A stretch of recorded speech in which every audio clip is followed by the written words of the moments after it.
Assalamualaikum warahmatullahi wabarakatuh. Alhamdulillahirabbil alamin wa bihi nasta'inu ala umurid dunya waddin. Wassalatu wassalamu ala asrofil anbiya'i wal mursalin wa ala alihi wa ashabihi ajma'in. Amma ba'd. Waktu berjalan tanpa terasa begitu cepat.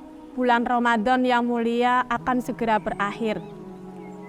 Bulan yang penuh keberkahan, bulan yang penuh ampunan akan segera meninggalkan kita hingga tiba datangnya di tahun depan.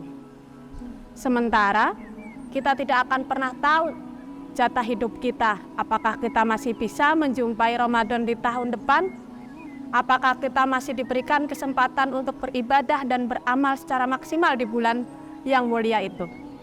Bulan Ramadan merupakan bulan terbaik di antara semua bulan di sepanjang tahun. Banyak dari kita yang menyambut kedatangan bulan Ramadan dengan sukacita. Ketika Ramadan datang, beramai-ramai kita memakmurkan masjid untuk melakukan ibadah dan bersemangat meningkatkan kuantitas amalan sebanyak-banyaknya. Bagaimana tidak?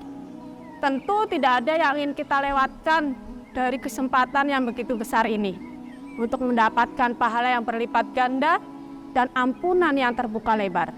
Pertanyaan yang muncul adalah, apakah ibadah kita akan sama seperti di bulan Ramadan ini? Apakah kita masih bisa mempertahankan kuantitas amalan kita? Mungkin lebih mudah bagi kita ketika melakukan ibadah itu secara bersama-sama, seperti di bulan Ramadan ini. Misalnya, ketika kita berpuasa, orang-orang di sekeliling kita juga ikut berpuasa. Tersedia sholat tarawih berjamaah setiap malam di masjid dan sebagainya.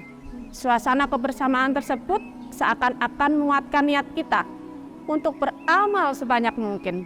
Namun, ketika Ramadan usai, ketika tidak ada lagi jamaah tarawih di masjid, ketika tidak ada setiap orang yang melakukan ibadah puasa, apakah kita akan tetap melakukan hal yang sama seperti di bulan Ramadan? Disitulah ujian yang sebenarnya bagi seorang muslim. Yang menjadi ujian adalah bukan di saat kita menjalankan ibadah di bulan Ramadan, namun justru terletak di masa-masa setelahnya. Bulan Ramadan hanyalah sebagai sarana latihan, pemanasan bagi kita, modal untuk melakukan amalan-amalan yang baik di bulan-bulan berikutnya. Ujiannya adalah bagaimana kita bisa beribadah dengan istiqomah di bulan-bulan berikutnya, sebagaimana kita lakukan di saat kita menjalankan ibadah di bulan Ramadan. Itulah ujiannya orang-orang yang bertakwa. Sehari-hari kita mungkin bisa membaca buku, membaca koran, main HP. Apakah kita bisa mengkhususkan waktu untuk membaca Al-Quran? Kita harus bersyukur kepada Allah karena telah mengizinkan kita untuk melakukan ibadah puasa sebulan penuh selama bulan Ramadan.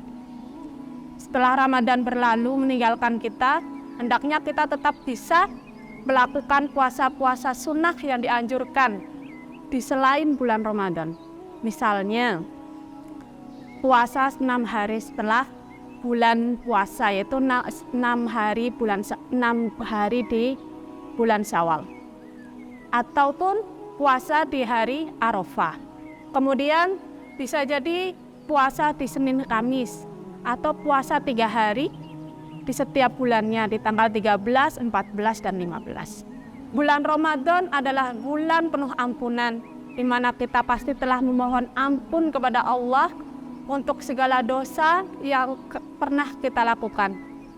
Namun ketika Ramadan berakhir, bukan berarti kita berhenti meminta ampunan, berhenti dalam bertaubat, tapi justru kita dianjurkan untuk senantiasa memohon ampunan dan terus bertobat kepada Allah. Dalam firman Allah di surat An-Nur ayat 31 yang artinya, dan bertobatlah kalian kepada Allah, hai orang-orang yang beriman, supaya kamu beruntung. Semoga dengan berakhirnya Ramadan tahun ini, semangat kita yang kita peroleh dari masa-masa selama Ramadan senantiasa kita bisa membawa, senantiasa bisa istiqomah untuk beramal soleh agar bisa menjadi pribadi yang benar-benar bertakwa. Semoga bermanfaat. Wallahu a'lam bishawab. Wassalamualaikum warahmatullahi wabarakatuh.